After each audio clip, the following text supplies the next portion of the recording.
Vamos de nuevo al libro de los jueces, donde la situación de Israel se describe perfectamente en estos versículos que les voy a leer. Es Jueces 2, 11 y 12. Dice así: después los hijos de Israel hicieron lo malo ante los ojos de Jehová y sirvieron a los Baales. Dejaron a Jehová, el Dios de sus padres, que los había sacado de la tierra de Egipto, y se fueron tras otros dioses, los dioses de los pueblos que estaban en sus alrededores, a los cuales adoraron y provocaron a ira a Jehová. Y también el versículo 21, el versículo 25 del capítulo 21, dice que en estos días, refiriéndose al tiempo de los jueces, no había rey en Israel, cada uno hacía lo que bien le parecía. Entonces, pues estamos hablando de un periodo de tiempo de varios cientos de años en los que el pueblo de Israel vivía en una inestabilidad espiritual, en una entrega a la idolatría y gran desobediencia. En lugar de que los incrédulos cananitas se convirtieran a los israelitas, estos se hicieron como ellos. Si queremos, pues podemos ser muy severos en nuestros juicios sobre el pueblo de Israel, pero no podemos ignorar que en ellos está reflejada la condición humana, llena de errores y aciertos, caídas y victorias. A veces parece difícil entender cómo algunos de los jueces de Israel, con tantos defectos y debilidades, son considerados en el libro de Hebreos como héroes de la fe. Pero esto se debe a que en algún momento de sus vidas supieron clamar a Dios en busca de ayuda con la suficiente fe como para que sus oraciones fueran atendidas. Sus vidas de ninguna manera fueron perfectas. Y qué bueno saberlo, porque esto nos enseña que Dios puede respondernos a nosotros igualmente imperfectos y pecadores. ¿Te imaginas si Dios solo contestara las oraciones de los perfectos? Creo que serían muy pocas o ninguna. En medio de nuestra imperfección, Dios atiende al arrepentido que clama con fe a Dios. Por esta razón, David nos recuerda que Dios nunca rechaza un espíritu y corazón quebrantados, ni tampoco un corazón arrepentido, como dice el Salmo 51, 17. Dice así: el sacrificio que sí deseas es un espíritu quebrantado. Es decir, David le está diciendo a Dios: el sacrificio que sí deseas es un espíritu quebrantado. Tú no rechazarás un corazón arrepentido y quebrantado, oh Dios. Bien, pues en el libro de Jueces vemos siempre a un Dios que responde al clamor sincero. Vemos su misericordia y su disciplina moviéndose junto a la desobediencia humana. Y es entonces cuando entendemos que solo la gracia de Dios permitió que su pueblo no sucumbiera en ese tiempo de oscurantismo espiritual ante sus enemigos. Muchas veces el Espíritu Santo tuvo que intervenir para sacar del atolladero en forma milagrosa y extraordinaria a un pueblo que de otra forma hubiera sucumbido como cualquier otro. Pues esta mañana les voy a hablar de Sansón, el último juez oficial de Israel. Todos han oído hablar acerca de él, ¿verdad? ¿Qué es lo que más se sabe? Pues que él era un hombre muy fuerte y que tenía una novia llamada Dalila. De hecho, pues la Biblia también describe que él era un hombre que usaba como peinado 7 trenzas. Bien, pues vayamos pues al libro de los jueces. Y dice el versículo 2 del capítulo 3. Y había un hombre de Sora, de la tribu de Dan, el cual se llamaba Manoa, y su mujer era estéril y nunca había tenido hijos. Así comienza la historia de Sansón, que nos narra que su mamá pues no podía concebir, era estéril. Pero también se nos dice que ella fue visitada y se le anunció que pronto iba a quedar embarazada, porque Dios desde ese momento ya estaba pensando en aquel que sería el último juez de Israel. Para esto comenzó a preparar a su mamá. Le dijo que no tomara ninguna bebida alcohólica, porque la vida que Dios tenía preparada para su hijo sería la de un nazareo, que quiere decir un consagrado. Un nazareo era una persona especialmente apartada para el servicio de Dios, el cual tenía que cumplir con ciertos requisitos según lo narra el libro de Números en el capítulo 6. Les mencionaré resumidamente las principales características de un nazareo. Él nunca bebería nada que tuviera alcohol o que pudiera fermentarse. Él no se podía cortar el pelo, no podía tener contacto con cadáveres. En el tiempo del Nuevo Testamento, sin duda, Juan el Bautista fue un nazareo. Y algunas veces se dice que Jesús también fue un nazareo, pero esto se debe a una confusión, ya que Jesús era un nazareno, porque Nazaret fue el lugar donde se crió, pero él no era nazareo.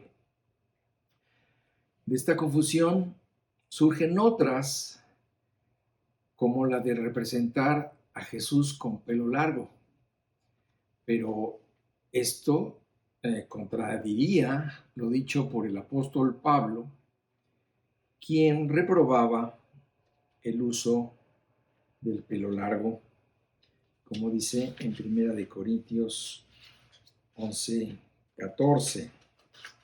Dice, la naturaleza misma no os enseña que al varón le es deshonroso dejarse crecer el cabello. Bueno, Sansón fue elegido nazareo desde antes de nacer. Su misión sería liberar al pueblo de Israel de la opresión que sobre ellos estaban ejerciendo los filisteos. Por esta razón se le puso por nombre Sansón, que quiere decir pequeño sol, porque esto es lo que se esperaba de él, que le diera luz y calor a un pueblo completamente apagado. Él gobernó durante 20 años y se le dedican 4 capítulos en la Biblia para mostrarnos algunos rasgos de su carácter. Como les había dicho, pues la vida de los jueces de Israel muestra el contraste entre su desobediencia y su fe. Es decir, ellos representaban a la vez también las características del pueblo que gobernaban. Unas veces estaban en la cima con C y otras veces en la cima con S. Unas veces estaban arriba y otras abajo. Pero siempre que tuvieron la disposición y la fe para buscar a Dios, Dios los sacó adelante. Existen 5 fallas garrafales que se exponen en la Biblia acerca de Sansón las cuales iremos estudiando una por una. La primera fue la de casarse con una mujer pagana. Dice en Jueces 14 del versículo 1 al 3. Descendió Sansón a Timnat y vio en Timnat a una mujer de las hijas de los filisteos. Y subió y lo declaró a su padre y a su madre, diciendo: Yo he visto en Timnat una mujer de las hijas de los filisteos. Os ruego que me la toméis por mujer. Y su padre y su madre le dijeron: No hay mujer entre las hijas de tus hermanos, ni en todo nuestro pueblo, para que vayáis a tomar mujer de los filisteos incircuncisos. Y Sansón respondió a su padre: Tómame esta por mujer, porque ella me agrada. ¿Recuerdan cuál fue el primer requisito que pidió Abraham para la esposa de Isaac? Que no fuera una mujer cananita, es decir, que no fuera una mujer con distintos dioses y con distintas costumbres a las de Isaac. Yo sé que, pues en los tiempos actuales, estas diferencias pueden parecer algo trivial, pero no lo es. Cuando una pareja se casa para formar una familia, la diferencia entre las creencias de los cónyuges, a los primeros que confundirán serán a los hijos, porque en vez de que ellos tengan un frente común en casa, en donde ellos deberían conocer la fe verdadera, será precisamente allí donde comenzará la división y la confusión en algo tan importante. Entonces, debemos de considerar que este puede ser un factor a considerar en la persona con la que tú te vas a casar. Claro, a veces sucede que algunas personas se convierten, ¿verdad?, cuando ya tienen una familia hecha o cuando sus hijos ya están grandes. Y entonces, pues ya, en este caso, pues los hijos tendrán que tomar la decisión personal de qué creer. Aquí comenzamos a ver una debilidad en Sansón que iría creciendo, su debilidad por las mujeres. Sansón fue presa de un amor a primera vista. Él cayó perdidamente enamorado de una mujer con solo verla. Como dice el primer verso que leí, todo comenzó cuando dice que descendió Sansón a Timnat y vio a una mujer de las hijas de los filisteos. Solo la vio nuestro enamoradizo Sansón, ¿verdad? Y ya más tarde dice que cuando ya había tomado la decisión de casarse, hasta entonces habló con ella. Dice el versículo 7, descendió pues y habló a la mujer y entonces le agradó más a Sansón.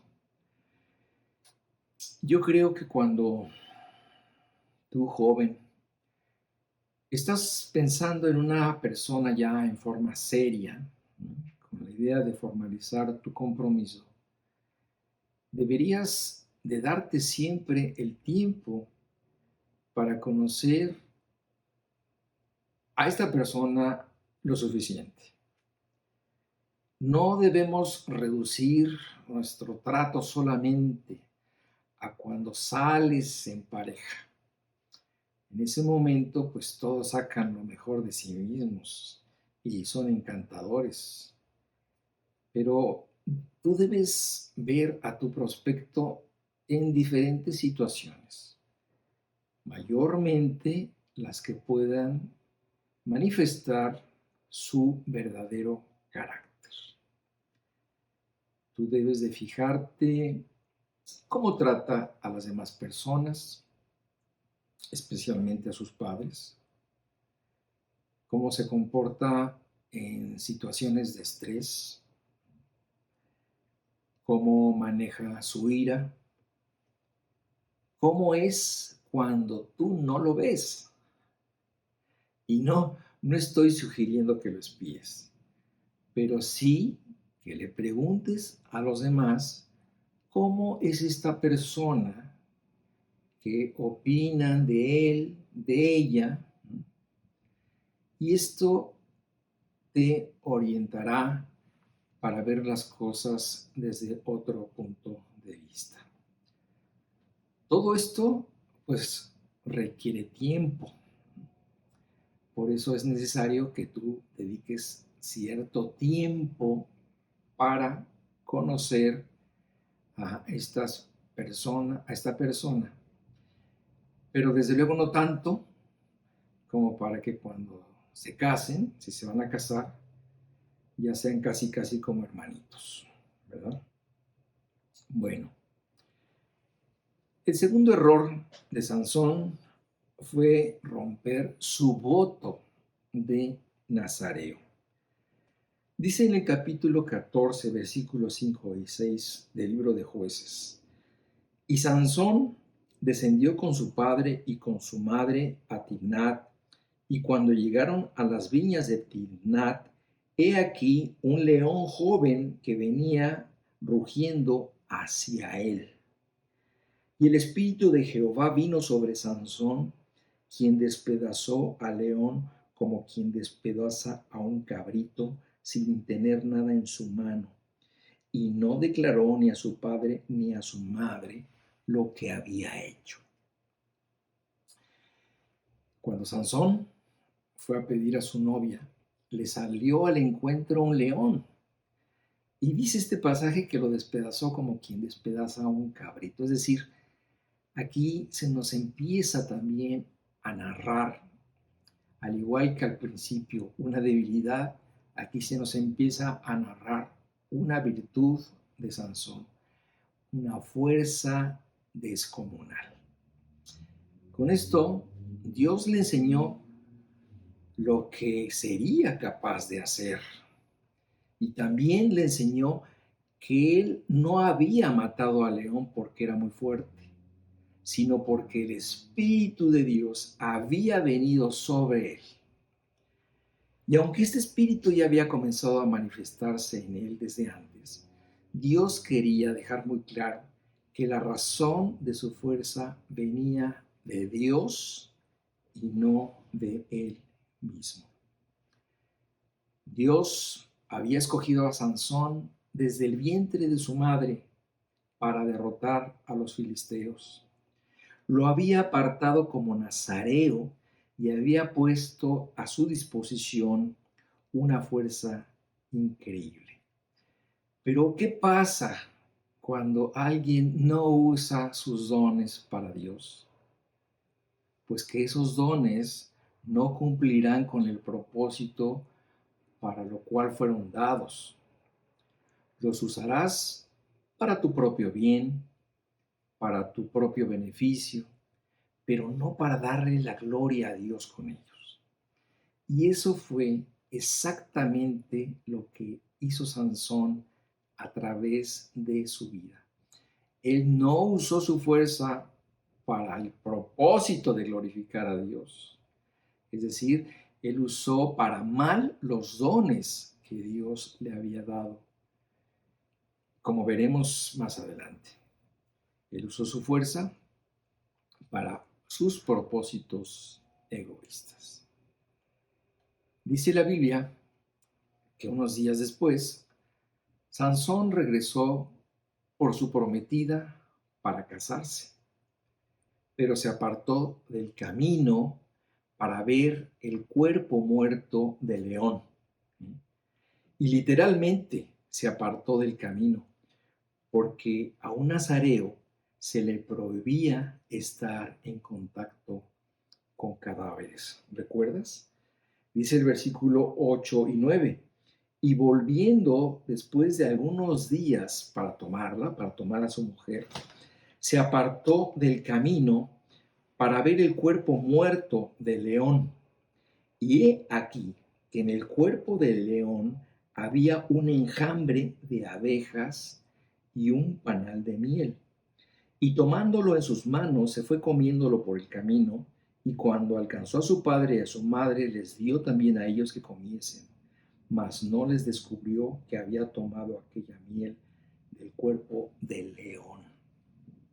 En esta escena tan rara, yo veo una ilustración de lo que el pecado ofrece.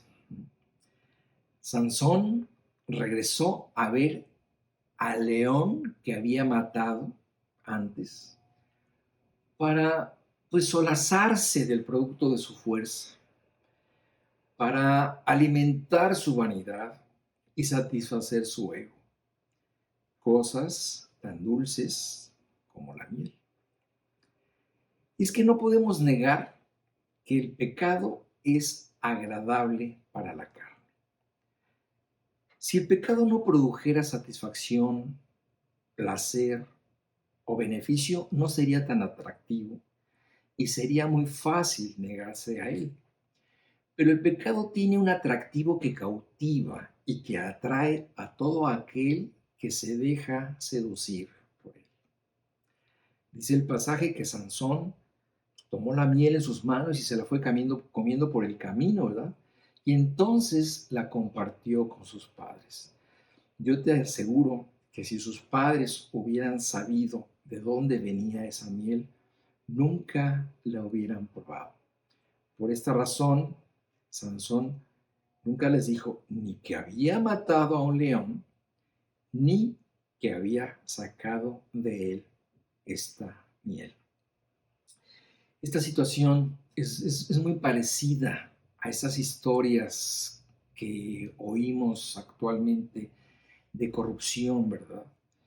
De estas historias que cuentan la vida de políticos, narcos o ladrones que de pronto con el dinero que han adquirido le regalan una casa a su mamá o le dan un coche de lujo a su hijo o les dan viajes carísimos. Estos, muchas veces sin saberlo, están siendo incriminados indirectamente por un dinero mal habido. Y es que el pecado suele contaminar a muchos. El brazo corruptor del pecado se extiende por donde puede y afecta no solamente al ejecutor, sino a las personas que lo rodean. La tercera falla de Sansón fue casarse por la tradición cananea. Vamos armando el rompecabezas del carácter de Sansón y nos podemos dar cuenta que Sansón era muy fuerte, pero era muy débil. En cualquier caso normal, él como esposo tenía que haber organizado su boda como una boda judía, pero no fue así. Él ofreció un banquete cananeo, porque como dice el versículo 10, dice que así solían hacer los jóvenes cananitas. La palabra banquete significa en sí misma fiesta de bebida. Entonces vemos que una boda que debía ser una bendición se convirtió en una borrachera de 7 días al más puro estilo del Oriente Medio. El problema de Sansón fue que nunca entendió quién era él o nunca quiso aceptarlo. El nazareo no podía tener contacto con nada que pudiera fermentarse ni tomar alcohol. Por esta razón vemos que el nazareato siempre fue un estorbo para él y no una bendición. Cuando la vida cristiana se convierte en una lucha en contra de, entonces dejarás de disfrutarla.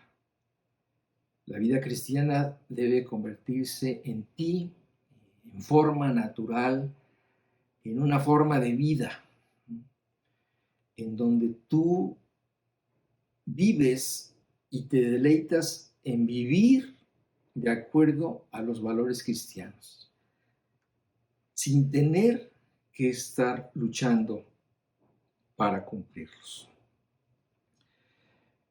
Cuenta el relato que en el último día de la boda, Sansón hizo una apuesta con 30 hombres que lo estuvieron vigilando, ¿verdad? Durante toda la boda. Finalmente, él la perdió y esto le costó la vida a otros 30 hombres que tuvo que matar para pagar la apuesta que había perdido. Y dice el pasaje que Sansón se enojó mucho por haber perdido y por esta razón se regresó a la casa de su padre. Aquí estamos viendo también otra deficiencia de su carácter, ¿verdad?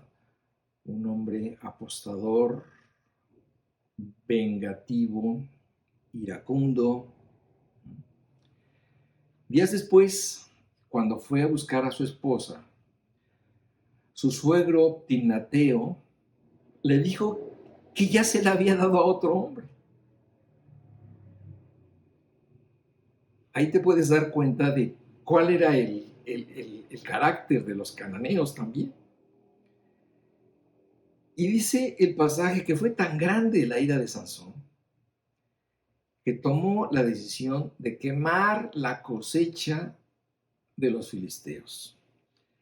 Dice en el capítulo 15, el versículo 4 y 5, lo siguiente.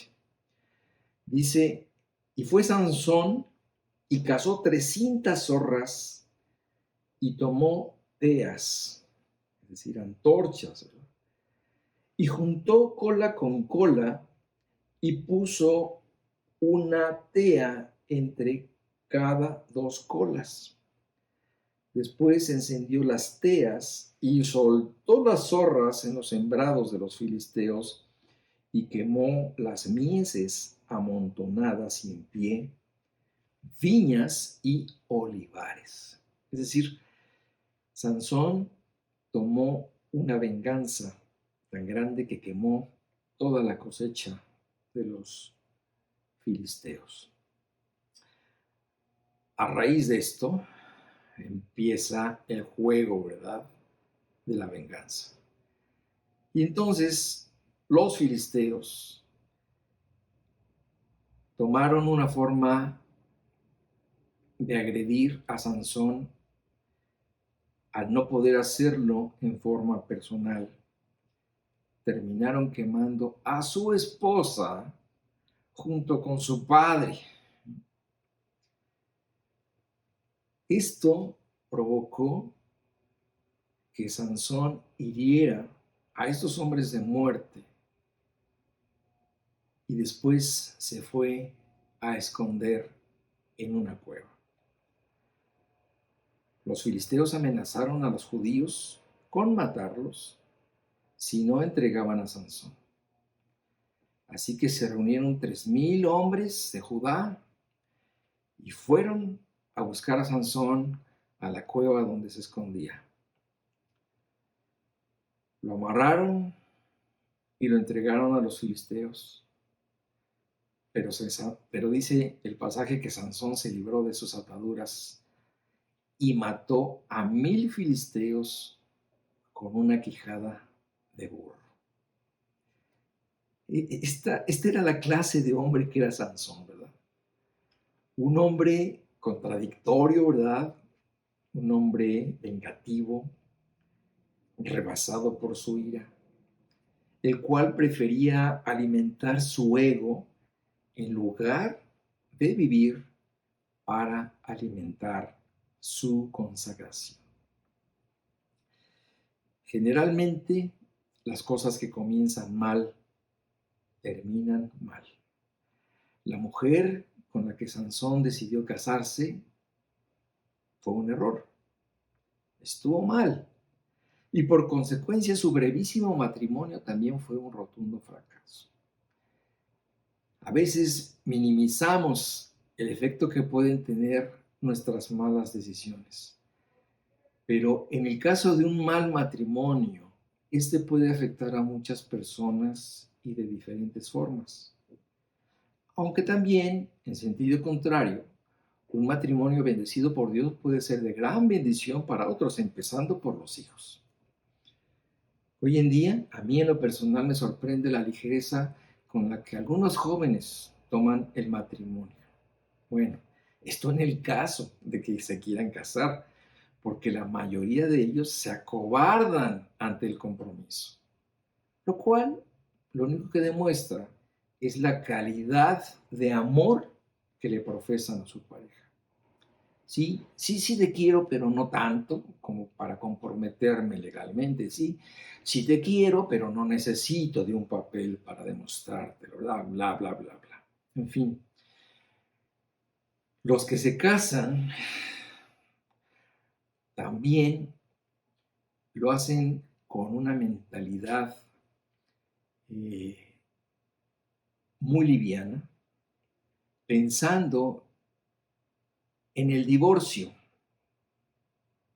al mismo momento en que están pensando en casarse, porque en su mente piensan que ellos no se van a desgastar luchando para salvar su matrimonio.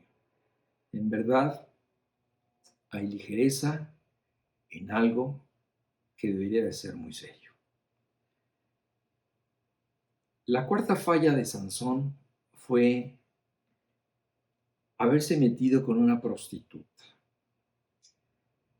Sansón tenía una debilidad por las mujeres, como ya vimos.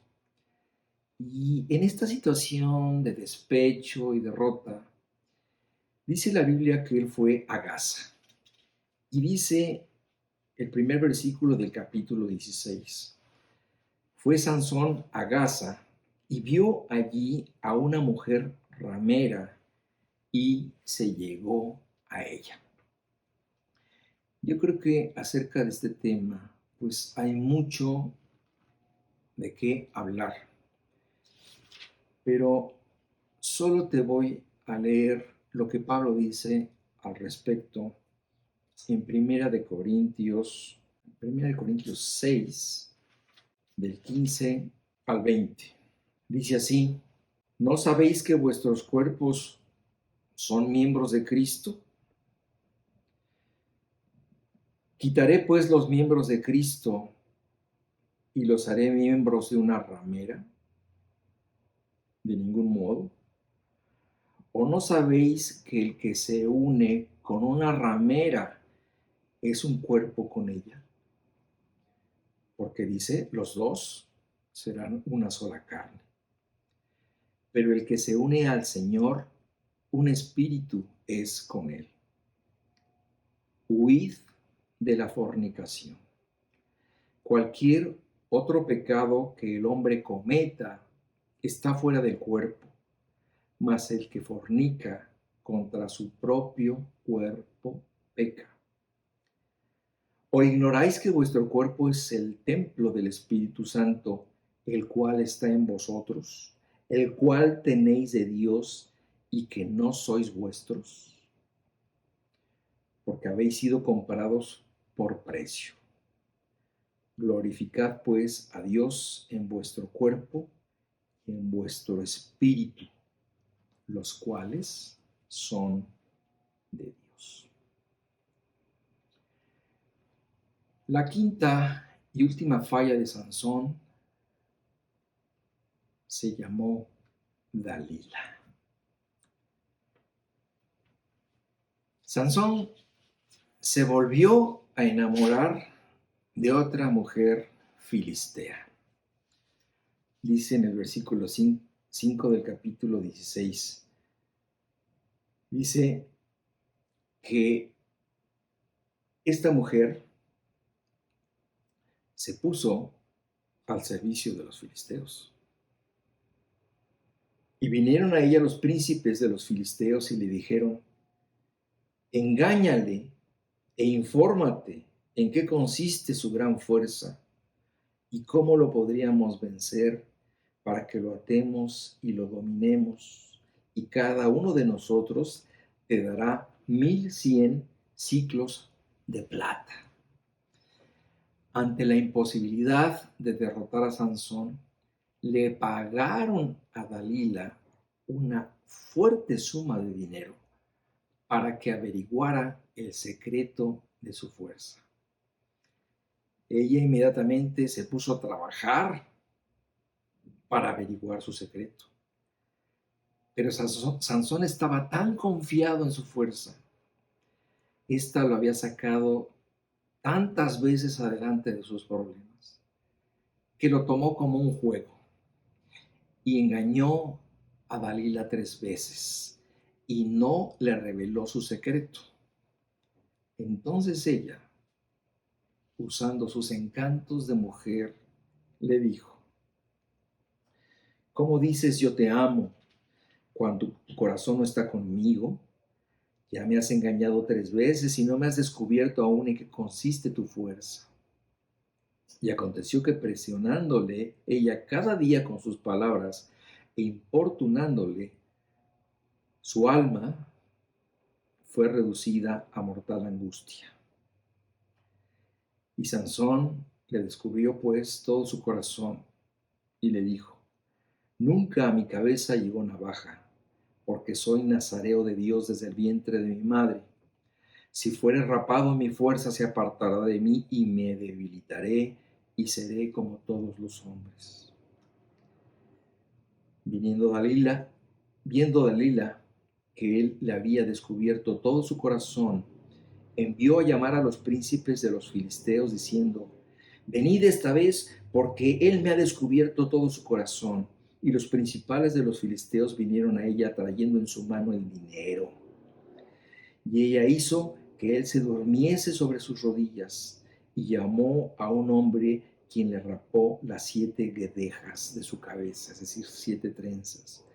Y ella comenzó a afligirlo, pues su fuerza se apartó de él. Y le dijo: Sansón, los filisteos sobre ti.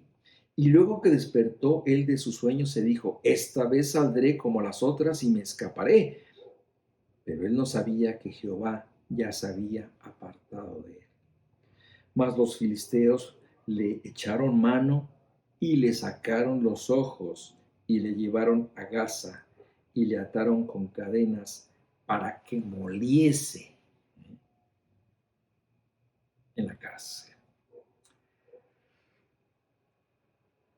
Esta fue una triste historia y un terrible final.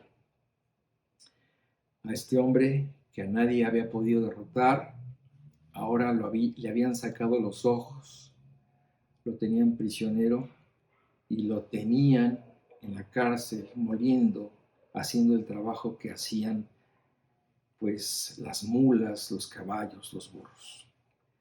Fue tal la alegría por haber capturado a Sansón, que dice la Biblia que hicieron una fiesta en honor al dios de los filisteos, el dios Dagón. Y dice en el versículo 25: y aconteció que cuando sintieron alegría en sus corazones, dijeron: llamad a Sansón para que nos divierta. Y llamaron a Sansón de la cárcel, y sirvió de juguete delante de ellos, y lo pusieron entre las columnas. La gran tragedia de Sansón es que él se enamoró de todas, pero ninguna mujer se enamoró de él. Y finalmente Dalila fue su perdición. Sansón tenía todo lo que un hombre desearía tener. Era un líder, un guerrero, valiente, esforzado y tremendamente fuerte, pero habiendo sido tanto, no solamente fue un fracasado en el amor, ahora terminaba siendo un fracasado como líder de Israel. Y dice el versículo 26 y 27. Entonces Sansón dijo al joven que le guiaba de la mano: Acércame y hazme palpar las columnas sobre las que descansa la casa, para que me apoye sobre ellas. Y la casa estaba llena de hombres y mujeres, y todos los principales de los filisteos estaban allí. Y en el piso alto había como 3000 hombres y mujeres que estaban mirando el escarnio de Sansón. Entonces clamó Sansón a Jehová y dijo: Señor Jehová, acuérdate ahora de mí y fortaléceme, te ruego, solamente una vez más, oh Dios, para que de una vez tome venganza de los filisteos por mis 2 ojos. Este fue el final de un hombre que toda su vida había jugado con el pecado y ahora se había convertido en el juguete del pecado. ¿Cuál sería la conclusión de esta vida tan triste de este hombre? Pues mira, todos vivimos entre virtudes y debilidades, con una naturaleza pecaminosa, pero también con el Espíritu Santo que vive en nosotros. Esto quiere decir que la victoria es nuestra si la queremos, o la derrota si queremos seguir siguiendo nuestras tendencias naturales. Es verdad, la Biblia no nos dice a qué edades Sansón, por ejemplo, tomó sus diferentes decisiones, así que no podemos echarle la culpa a su inmadurez. Tampoco sabemos a qué edad murió. Lo que sí sabemos es que tristemente Sansón entendió la lección, la gran lección, hasta el final de su vida. Dice el versículo 29 al 31, dice: asió luego Sansón las 2 columnas de en medio sobre las que descansaba la casa, y echó todo su peso sobre ellas, su mano derecha sobre una y su mano izquierda sobre la otra. Y dijo Sansón: muera yo con los filisteos. Entonces se inclinó con toda su fuerza y cayó la casa sobre los principales y sobre todo el pueblo que estaba en ella. Y los que mató al morir fueron muchos más que los que había matado durante su vida. Y descendieron sus hermanos y toda la casa de su padre, y le tomaron y le llevaron y le sepultaron entre Sora y Estaol en el sepulcro de su padre Manoah. Y él juzgó a Israel 20 años. Para mí, siempre que leo la vida de este hombre, me hago las mismas preguntas. ¿Qué hubiera sido de él si hubiera vivido una vida correcta? Un hombre lleno de cualidades físicas e intelectuales, pero que se dejó dominar por sus debilidades de carácter. ¿Qué hubiera pasado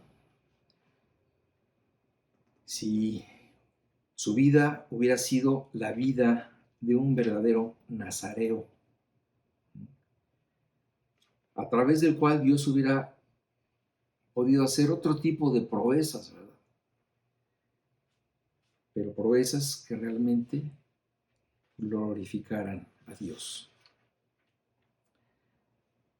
Por último, solamente quiero recordar las palabras de Pablo en Romanos 15:4, donde dice: porque las cosas que se escribieron antes, entre ellas estas historias que hemos estudiado de Gedeón y de Sansón, dice: porque las cosas que se escribieron antes, para nuestra enseñanza se escribieron. O sea, todas estas vidas que podemos criticar fueron escritas tal como sucedieron precisamente para que aprendiéramos de ellas, para que fueran una enseñanza a nuestras vidas y aprendiéramos de los errores de estos hombres. ¿Ok? Bueno, que Dios te bendiga.